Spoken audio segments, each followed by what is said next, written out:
I have 10 awesome tips for having an unmedicated birth, and I'm not going to save my best for last. I'm actually starting with one of my favorite tips, and I call it sleep and denial. Now, before I share how to make this actually happen, I want to encourage you to grab a notebook because these are going to be some awesome tips. I have collected these after watching so many women skip the epidural over the last 18 years that I have worked as a birth doula. So if you're curious about skipping the epidural, or maybe you are just definitely planning to skip the epidural, or if you're someone who just really loves getting some tips about labor, then you're going to want to stay to the entire end of this video and get all the greatest tips. This first one is my absolute no skip tip. So you want to ignore labor for as long as possible. So while you're ignoring it, I want you to sleep or rest. And that's why I call the strategy denial and sleep for short. Here's where this goes wrong, is people start feeling contractions. They've been waiting 40 weeks for this. They're mentally, physically, emotionally already ready for labor.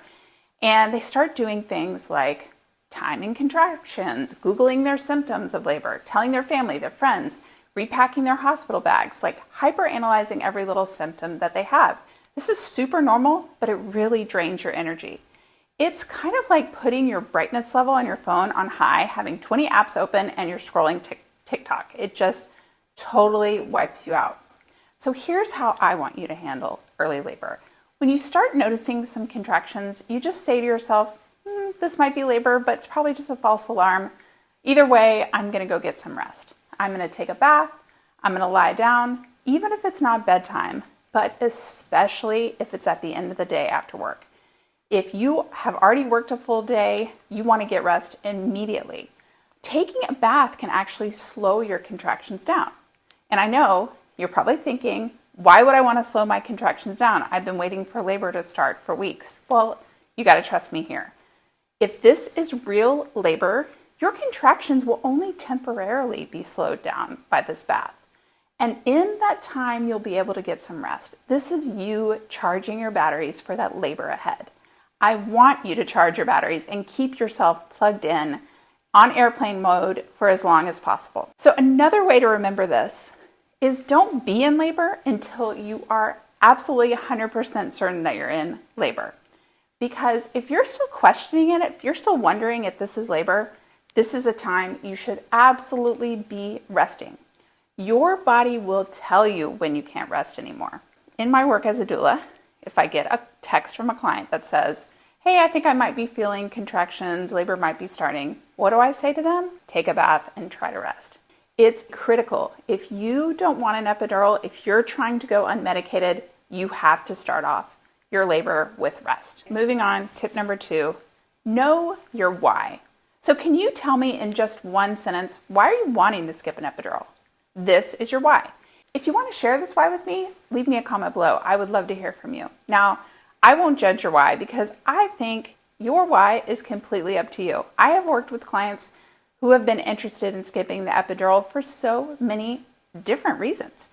They might want to really experience labor. They might want to prove to themselves that they can do it. They might really believe in their body's ability to give birth.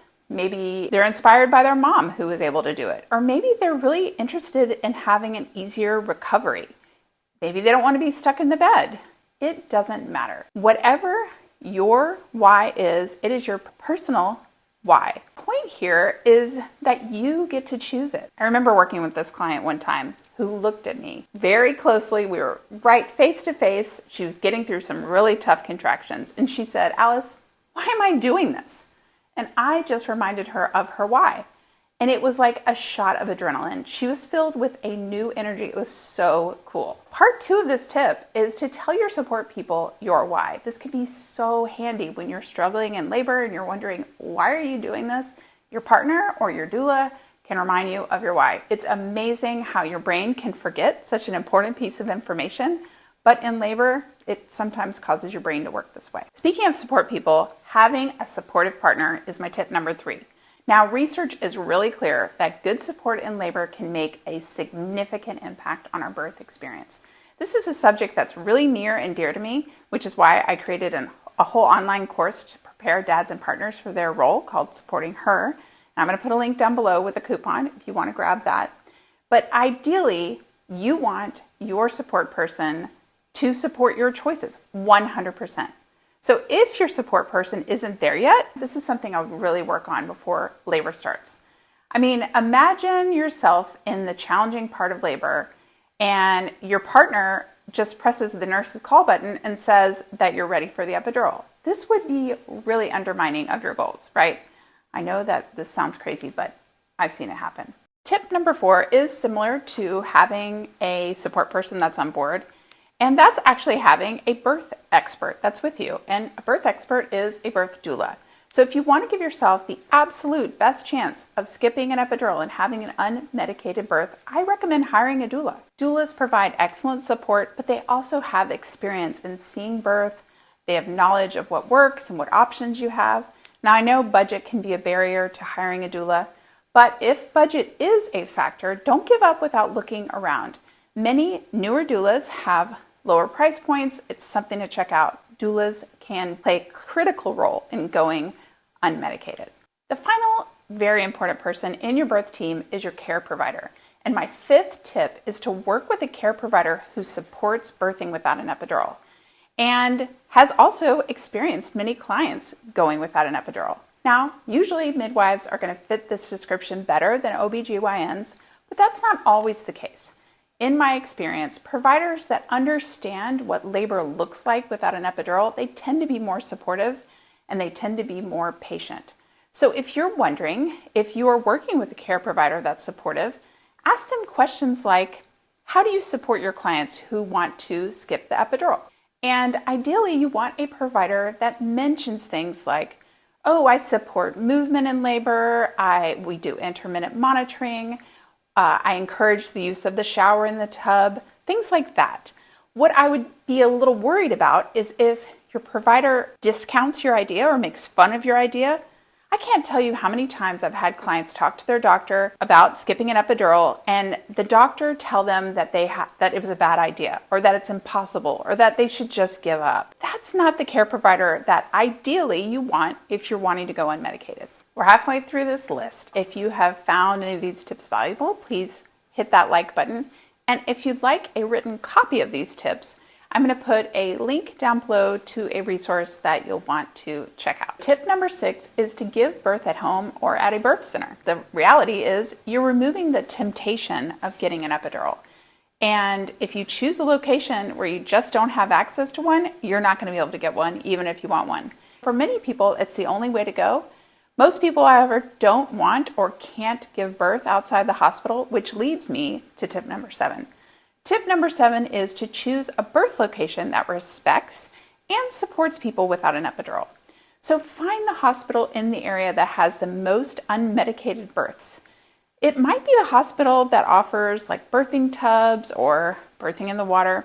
Now, I've worked in both Atlanta and Seattle, and in both of these cities, it's really the smaller regional hospitals that seem to be the ones that are most supportive of unmedicated births. So if you have the ability to choose a hospital that's supportive, you're going to be setting yourself up for more success. Number 8 is to labor at home for as long as possible. Now, no matter how great your birth location is, it just won't be as comfortable as your home.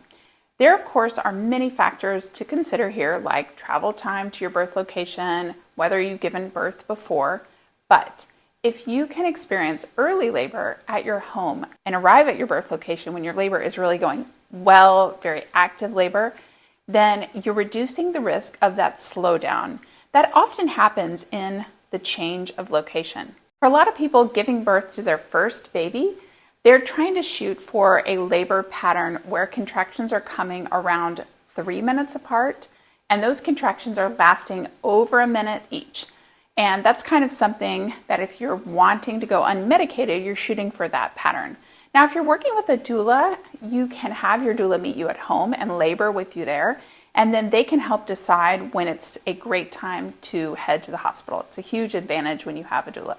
So once you're at the location where you're going to give birth, my tip number 9 comes in, and that's set up a peaceful birthing environment. Now, this might seem like kind of a nice to have and not a need to have, but I totally disagree. transforming your space into the most comfortable version that it can be can have a huge difference in labor. Now, I want you to bring things like battery-operated candles or a string of fairy lights and put them in your room. I also want you to keep all of the fluorescent lights in your hospital room and in your bathroom off. Put those battery-operated candles in the bathroom too. Now, I've had several clients also bring things from home that brings them comfort. So add things like a cozy blanket. Maybe it's a stuffed animal. Maybe it's framed pictures of your pets. This is your space. Put some thought and planning into this step. Don't skip this step. I've listed some of my favorite items to help you create a peaceful environment below in that description. Now, we are at number 10, and number 10 might be lumped into the peaceful environment, but I think it needs to be specifically called out, and that is to use music. Now, music can bring peace and it can bring energy. Your favorite songs can bring a smile to your face and bring some energy to your labor. I have seen women transformed by songs in their playlist. I personally loved music so much that I listened to my playlist in my final weeks of pregnancy, and that way I was mentally prepared for the task ahead. So this is something that, runners do all the time. So why not borrow this strategy for birth?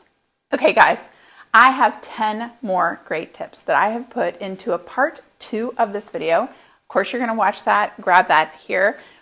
Don't forget that I have some resources below that you can grab too and help you prepare for skipping that epidural. Thanks for watching. Make sure you hit the like button and subscribe if you want to be ready for part 2.